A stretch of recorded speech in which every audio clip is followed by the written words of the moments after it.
Procedemos ahora a ver las áreas de Brodmann, las diferentes áreas de Brodmann, las principales áreas de Brodmann, no veremos todas, pero las más representativas e importantes.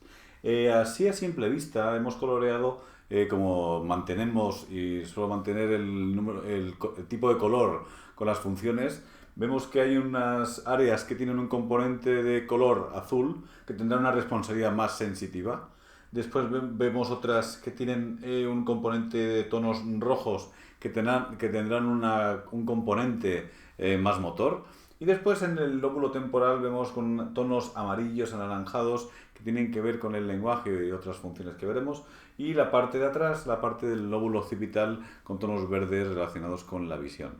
Si recordamos, cuando dibujamos el esquema de la médula espinal, si recordamos, estaban los cordones posteriores en la parte posterior, que eran sensitivos, por lo tanto eran azules, la parte posterior azul, y en la parte anterior eran las fibras descendentes, las fibras motoras, principalmente, es decir, anterior era motor, y aquí vemos que la parte anterior también es motora, por lo tanto hay una correlación entre la médula espinal, lo que sucede en la médula espinal, y después lo que estamos viendo en el encéfalo.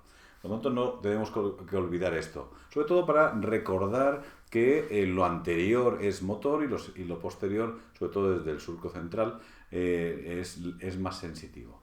Bien, vamos a empezar a ver las diferentes áreas. Empezamos por las áreas, como describió Brodmann, las áreas 3, 1, 2. 3, 1, 2 por el orden en el que las marcó Brodmann. Estas áreas 3, 1, 2 son las áreas llamadas áreas somatosensorial primaria, es decir, donde se van a recoger las informaciones sensoriales y donde se van a llegar y van a ser procesadas mínimamente. Después se tendrá que comprender en otra zona, ¿no? Si vemos en este esquema que también tenemos en la guía, y le damos un poco de color, ¿no? Le damos un poco de color para que sea más bonito e interesante. Estamos viendo cómo hay un dedo, hay una rodaja de la médula espinal. Aquí estamos viendo la corteza sensorial. Representa la corteza sensorial. Si nosotros estamos dando un estímulo desde la periferia, vamos a ver que va a hacer un recorrido a través de la médula, se va a cruzar al lado contrario y va a ser recogida esa información en la corteza sensorial. Por supuesto que aquí estoy poniendo, esto no representa una neurona, sino un camino de la información sensorial. Por supuesto que no estoy hablando de que una sola neurona llega desde el dedo, llega hasta la corteza. Por supuesto que sabemos que no, aunque veremos más adelante cuántas neuronas son las que intervienen en una vía sensorial. No estoy diciendo que esto sea una neurona, sino solamente un recorrido de información. En segundo lugar, el segundo bloque, que es desde el surco central hacia adelante, aquí antes hablábamos del surco central hacia atrás, del surco hacia adelante tenemos el área 4. El área 4 que es el área motora primaria, que vemos en la parte medial y en la parte lateral. Esta área motora primaria es de donde van a salir las informaciones motoras. Hemos visto antes en las capas que serían desde las capas piramidales. Desde esas capas piramidales saldrá esas informaciones hacia la periferia para dar la orden motora que corresponda. Es decir, hablamos de área motora primaria. Si vemos las que llevamos ya por ahora, tenemos desde el surco central hacia atrás, teníamos la sensitiva, y hacia adelante tenemos la motora. Realmente siempre se ha simbolizado pues, a través de los homúnculos de Penfield, donde se separaba un homúnculo motor, un homúnculo sensitivo, pero realmente podríamos afirmar que el homúnculo ha muerto. ¿Por qué? Porque están separados por un surco, no están relacionadas. Estas áreas están entrelazadas, no está una al lado de la otra, sino que están entrelazadas, por lo tanto lo motor y lo sensitivo están estrechamente unidos. Si yo siento mejor, muevo mejor, y si muevo mejor, siento mejor. Es decir, está completamente unido y necesitamos el uno del otro, esa función motora y la función sensitiva, para que podamos realizar un movimiento o una respuesta o sintamos mejor. Si volvemos al esquema anterior, donde estamos viendo también ese estímulo motor que va a ir, en este caso, desde arriba hacia abajo, como digo, no es la representación de una neurona, sino es la representación de un recorrido de varias neuronas, que sabemos que son varias neuronas. Que irá desde la corteza motora, cruzará en un lugar que ya hemos citado, como es la decusación de las pirámides, para ir al lado contrario y desde ahí a realizar el movimiento de nuestro índice, por ejemplo. Es un ejemplo. Siguiente área que vemos son las áreas 5 y 7, que normalmente las agrupamos, que son las áreas de asociación somatosensoriales. Como vemos, tienen tonos azules, los tonos azules. Estas áreas de asociación, cada vez que digamos área de asociación, es un área donde se almacena la memoria. Y la memoria con el apellido que conlleve. Es decir, si tenemos área de asociación somatosensorial, es el área donde se acumulan las experiencias sensoriales.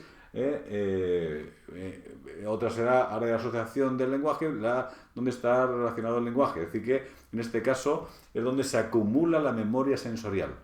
Por tanto, en este área es donde tenemos esa memoria sensorial que está inmediatamente por detrás de las sensoriales primarias, somatosensoriales primarias.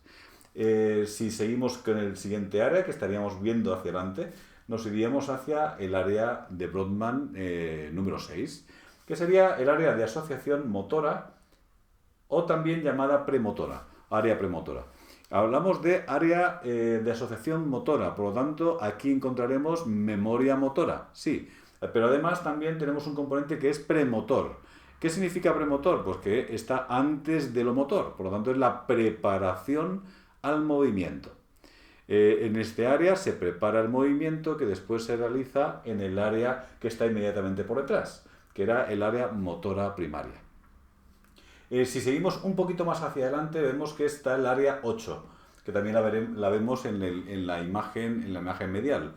Tenemos el área 8, que es el área visual frontal.